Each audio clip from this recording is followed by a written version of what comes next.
You even went on a hunger strike for 2 days in November 2023 to try and draw attention to this. And I remember watching you in December of 2023. You went on The View and you did not mince your words. Yeah. Let's watch it. We've seen the deaths of over 16,000 civilians, Palestinians in Gaza, which include over 7,000 children. And to put that in some kind of a context, that is more civilians than were killed by the U.S. and its allies in almost 20 years of war in Afghanistan. But I don't think we get to a better place with more civilian deaths. And that is why, in my belief,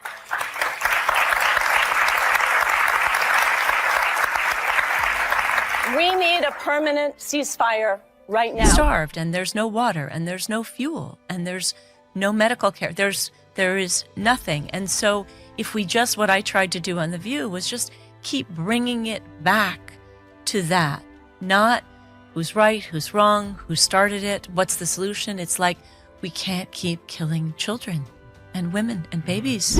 But then you get Trump, who starts his administration with this fake ceasefire, gets all this great free publicity that Trump got Netanyahu to the table. We all knew phase 2 would never come. That ceasefire is long dead. Over 1,000 Palestinians killed in Gaza since March the 18th, several hundred children.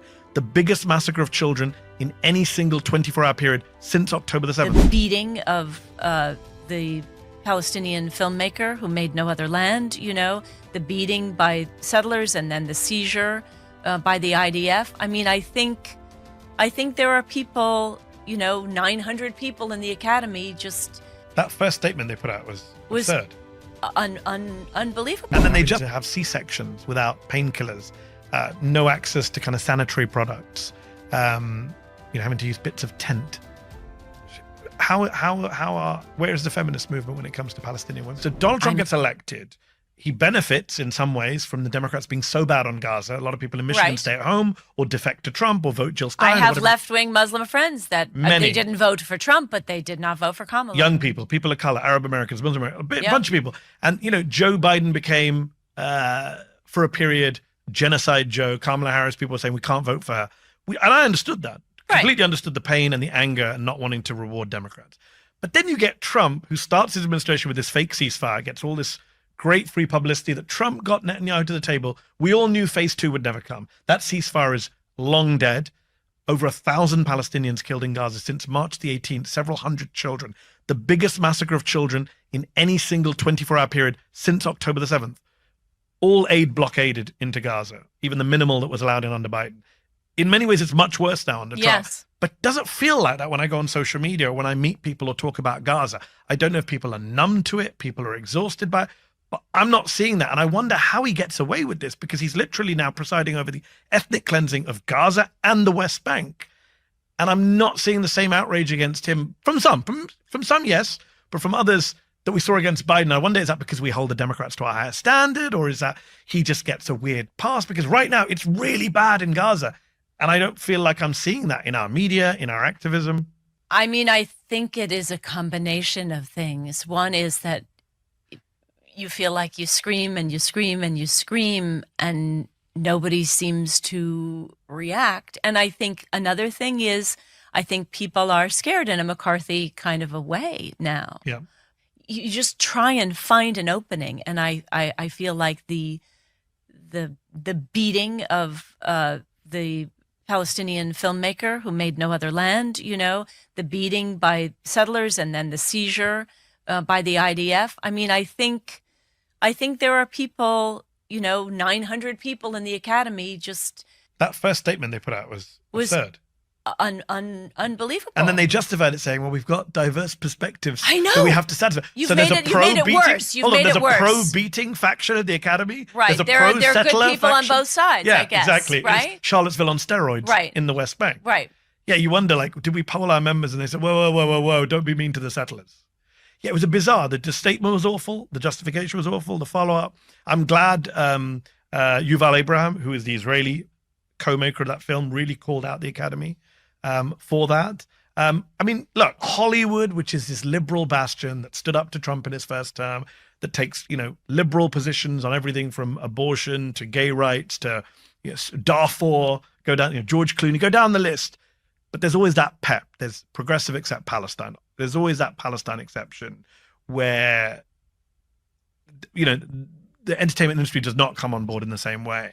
You obviously have bucked that trend. You and Mark Ruffalo and a handful of others. You signed the Artists for Ceasefire letter shortly after October 7th. You even went on a hunger strike for 2 days in November 2023 to try and draw attention to this. And I remember watching you in December of 2023. You went on The View and you did not mince your words. Yeah. Let's watch a clip. We've seen the deaths of over 16,000 civilians, Palestinians in Gaza, which include over 7,000 children. And to put that in some kind of a context, that is more civilians than were killed by the U.S. and its allies in almost 20 years of war in Afghanistan. As I say every time I speak about this, what Hamas did was terror, brutal and terror and unforgivable. But I don't think we get to a better place with more civilian deaths. And that is why, in my belief,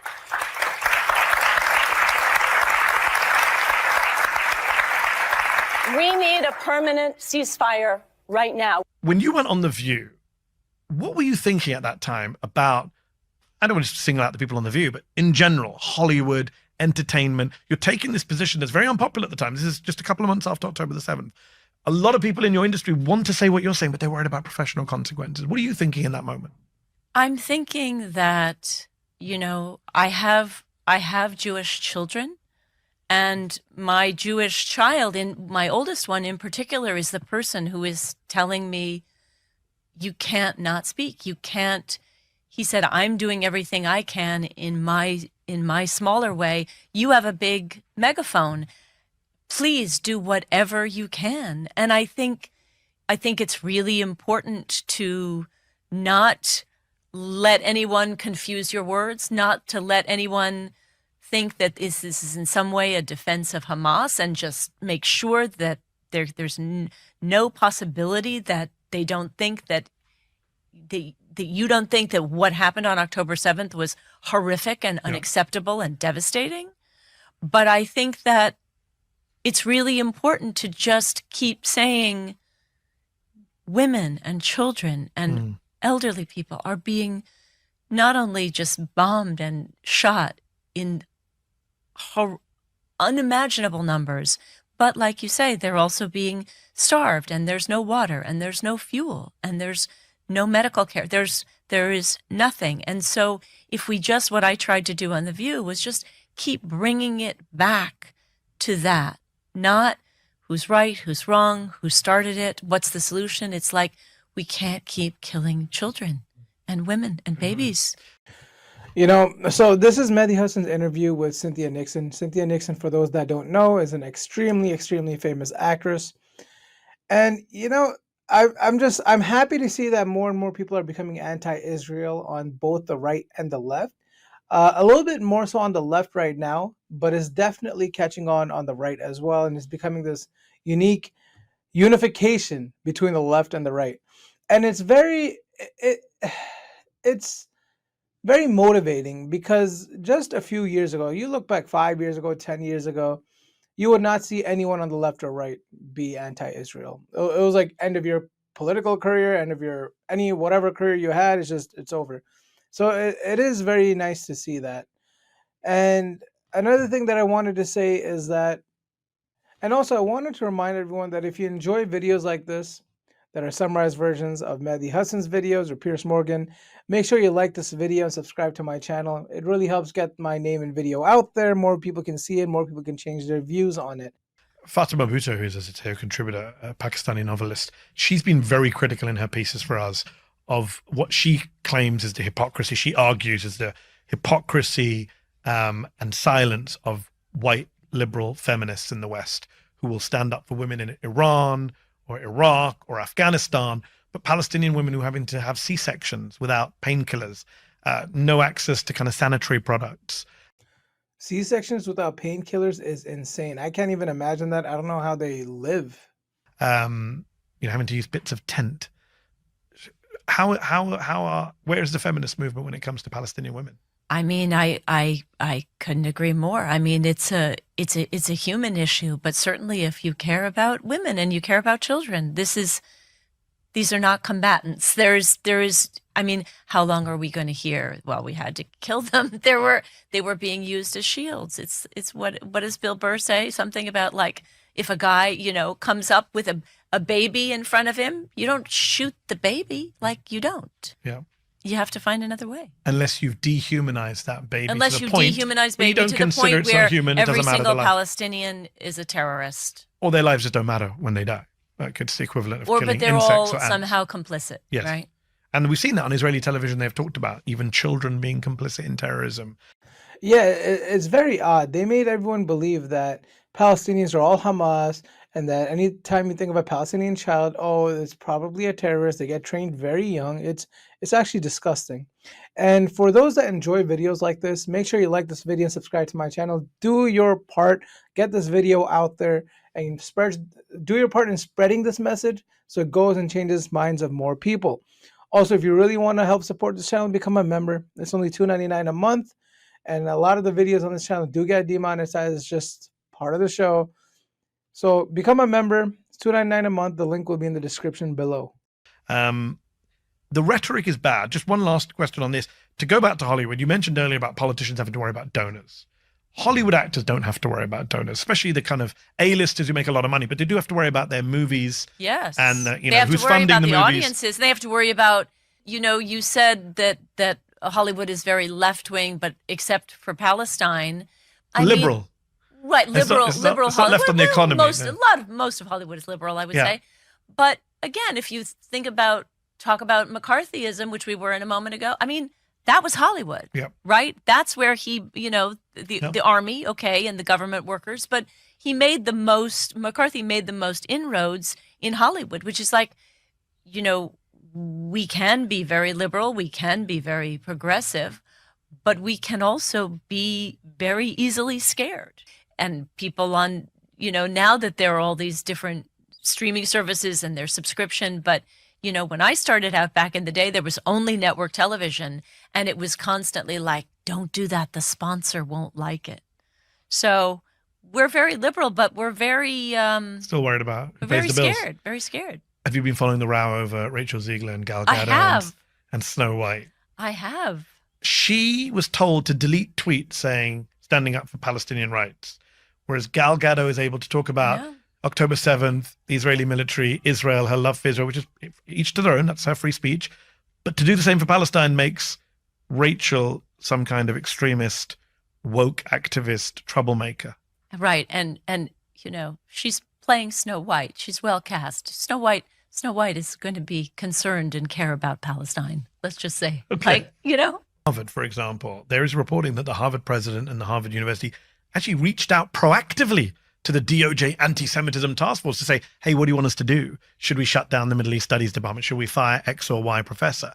And then people get mad when you talk about the 1920s or 1930s, like this is how fascism or grows. the 1950s or the or the McCarthy era, which is people, as you say, obeying in advance, jumping on the bandwagon, trying to appease bullies, trying to get favorable terms. And it doesn't work. Even now, the UPenn funding, the Columbia funding, not that they got anything back from Trump. And the fact of the matter is they would like to destroy higher education because they feel that universities are bastions of liberal, progressive, left-wing thought. Yeah. And so they have decided that we're evil. So they're just shooting fish in a barrel. And they have the playbook. Right, Viktor Orban in Hungary went after the universities. Every authoritarian leader goes after higher education, and George Soros and the rest. So I'm going to speak as someone who does go to an Ivy League school. I currently go to Brown University. I will say that, yes, Ivy League schools are liberal generally, but I wouldn't say they're only liberal, at least in my experience. Now, everyone I'm sure has their own experience. There were definitely some very, very liberal professors. There were also some conservative professors. And you'd find people in between as well. And again, that speaks to the class. Very similar, very liberal students, and then also conservative students, and then you'd find everything in between. Now, for the record, I did go to a graduate program, and so I guess people were a little bit older than, undergrad. So there's that. But yeah, those are just my thoughts on this. The single worst thing I think that has happened domestically. And so it's a long list to pick from.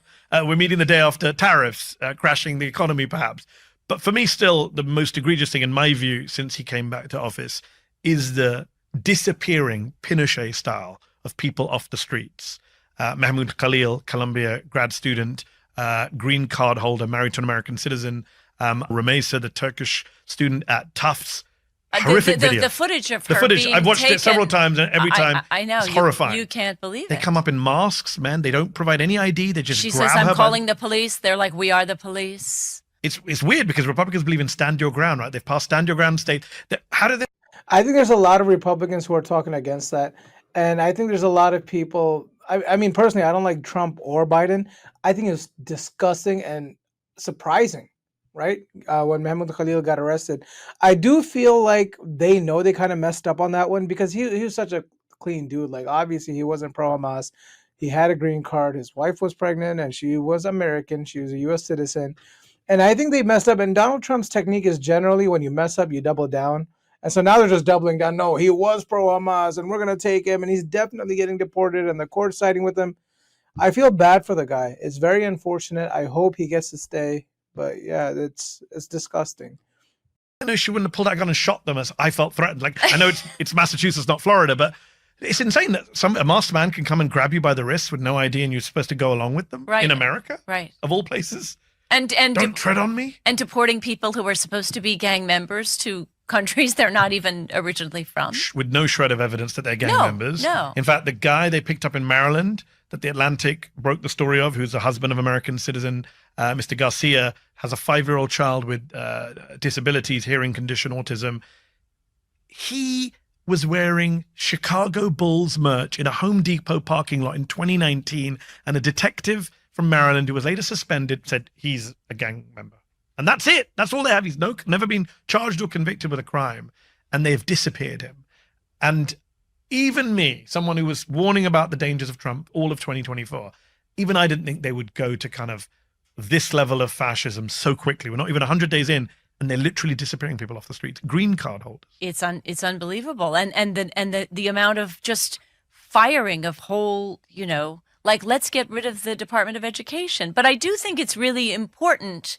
One thing that makes my wife crazy is when the media, I won't name specific, but when the media says, today, Trump abolished the, Department of Education. It's like, well, he didn't. He doesn't have the power. He doesn't have the power. And so in the same way we should not be preemptively subservient, we should not give him these victories that he is claiming. It's like today he attempted to abolish the Department of Education by They did the same thing things. with birthright citizenship. His executive order to end birthright citizenship. Well, you can't end it via executive order. That's the whole point. It's in the 14th Amendment, right? A Reagan judge said it was blatantly unconstitutional. You're right. We kind of give him power that he doesn't have and embolden him further to act in this kind of lawless, tyrannical way. And he's signed 300, visa removals. Yes. We're going to see a lot more of kind of masked people with no ID and unidentified cars picking people up. And I don't know at what point, quote unquote, mainstream media is willing to say the F word, is willing to say we're living through a period of fascism right now. It's the people who are being seized and, that they are trying to deport seem so incredibly random. It just also feels like specific ICE agents who are like eager beavers and trying to really grab somebody near them and think that the president will be so happy with them. I mean, it's just complete chaos. John Harwood, the Teo contributor, wrote a very good piece last week about Tom Homan, the border czar, the ex-ICE head who Trump has now emboldened, that he is the face of Trump's cruelty. Like, he loves this stuff. He takes pleasure in doing this stuff. And I think back in the Trump first time, you described ICE as a terrorist organization. Mm-hmm. And that was a time when some activists were talking about abolish ICE, hashtag abolish ICE. Mm-hmm. That was then blamed with defund the police as extremist mantras from activists that cost Democrats the election, whatever it was, excuses were made. I would like to see more Democrats talk about abolishing ICE. ICE is not in the Constitution. It's barely 20, 30 years old as an agency. It's completely lawless. I don't see how a future Democratic president can ever trust it ever again. And it's, it is a government agency, and it is effectively a terrorist agency. It is an agency in terms of inflicting terror for of political terror. purposes. They're inflicting terror on people without regard to law. And I don't understand how, there's this thing about, we can reform the police, don't abolish the police. With I ICE, know, aren't I you supposed to be the party of law and order? I don't see how a future Democratic president, if we get one, can ever trust anybody in this agency, given what we've seen them do on camera. Just talk about Democrats for a few moments here. Just a quick reminder, make sure you like this video and subscribe to my channel. And also, I wanted to say that I have a very big announcement coming up. In just a few days, in about a week, I'm going to release a video that I've been working on for a month. And this video, I asked you, my viewers, my very loyal subscribers, without whom I would not be where I am today. I asked you guys how I should give back to the community. And many of you guys have spoken up and said, support the pro-Palestine activists in my local community. So I actually worked on a video for the last month where I give a pro-Palestine activist $500. And I'm very happy with this video. I'm going to have it released in about a week. Just keep an eye out for it. That's all I ask for. I think you guys will love it. And yeah, enjoy the rest of the video. We're in New York, where the two party leaders are elected figures. Chuck Schumer, leader of the Democrats in the Senate, Hakeem Jeffries, leader of the Democrats in the House. How do you think they have handled this moment, especially when it comes to detentions, students, freedoms, free speech? Terribly. I mean, Chuck Schumer did, I think, a little bit better than Hakeem Jeffries. But, Chuck Schumer going along with Trump's budget, and I agree. I mean, it's just unfathomable, particularly when, his colleagues in Congress were trying so hard to stand up, and he just abandoned them. I mean, it's not leadership. No, it's not leadership. Also, the Mahmoud Khalil stuff, the problem for Jeffries and Schumer is they are so pro-Israel as politicians that as much as I'm sure they want to speak out for the First Amendment, yes, they're not going to. Someone like Mahmoud Khalil. Chuck Schumer has tried at times. It was a very weak statement on Khalil, right? It was like, well, if I don't agree with him, it wasn't as resounding. Dick Durbin, who I'm not a fan of, he actually came out and said, "Free Mahmoud Khalil," like very basic mantra. Yes. Schumer, Jeffries, you wonder how much of their own pro-Israel biases are preventing them from really standing up for these students who they disagree with, obviously, on Israel. Obama, Harris, Biden, they're kind of AWOL right now at a moment where shouldn't they be saying something? Like, we're in this major moment right now. Or do you think it's best they don't say anything? I mean, I was at Othello the other night. Joe Biden was right there in the audience. So was he awake or asleep? He seemed awake. Okay. Norms have certainly gone out the window, but I mean, there is this longstanding tradition that you don't speak out against a brand new administration, and this is still a pretty brand new administration. Yeah, I think that norm is long gone. Yeah. When Biden was in office, of course, famously, Trump didn't even show up to the inauguration. On Gaza, do you believe that Gaza cost Kamala Harris, or it helped play a role in costing Kamala Harris the White House? I absolutely think it did. I used to think it did. I'm not sure if it did anymore, as sad as it may be, because, everyone I know, most people I know, I'd say the majority of people voted for Jill Stein as basically you're boycotting Kamala Harris. You don't want to vote for Trump, so you're going to go vote for Jill Stein. She was basically the Muslim vote. Unfortunately, her number was so low, it barely made a difference. It was almost a little bit embarrassing. And I know some people did vote for Donald Trump. Some people probably did vote for Kamala Harris. But at least personally speaking, anecdotally, I feel like most people did vote for Jill Stein. Most Muslims in the U.S. voted Jill Stein. And it barely made a difference. I think Kamala Harris lost on many other issues and just being associated with Joe Biden. And when you would look at the polls about people, of course, there were the Trump people and there were the Harris people, but you would look at that pool of people who were still undecided, and they would, overwhelmingly say that if she spoke out more on Gaza, that would not hurt them. And yes, and it had almost no ability to hurt her, and it did actually have an ability to move the needle. So I think especially in swing states, those polls were in swing states. And I think for people who really care about Gaza, it would have been very important. But I think on a broader level, even if it's an issue that doesn't move you, and I don't understand how that would be, but even if it's an issue that doesn't move you, I think the fact that she would have gone out on a limb and spoken her conscience would have spoken volumes. Take a stand, as you say. Same thing with the Take a Schumer stand thing. and don't hedge your bets. And we know why you're hedging your bets is because your donors don't want you to talk on this. And that is, I mean, look, Donald Trump obviously lies all the time. Yep. But there is a lot of time where he tells these truths that his handlers would really not want him to tell. And I think that goes a long way with voters. Well, he did this whole spiel of being the anti-war guy towards the end of the election. He turned up in Michigan and said, Liz Cheney's a warmonger. I'm the candidate of peace, although now he's threatening to bomb Iran. But yeah, he says the right thing at the right time sometimes. And sometimes he says a thing that's, famously when he came out against the Iraq War in that first Republican debate, He made fun of George Bush. Made fun of George Bush with Jeb Bush right there, the presumptive nominee. I was watching that and I was on my couch and I cheered out loud. I couldn't believe the Republican was calling out George W. Bush in that way. Right. And that there was there is a rawness sometimes to him, which, people can smell. They don't seem to smell his lies, but they do smell when he says something that, like, we all know, like, oh, his handlers really don't want him to be saying that, but he says it.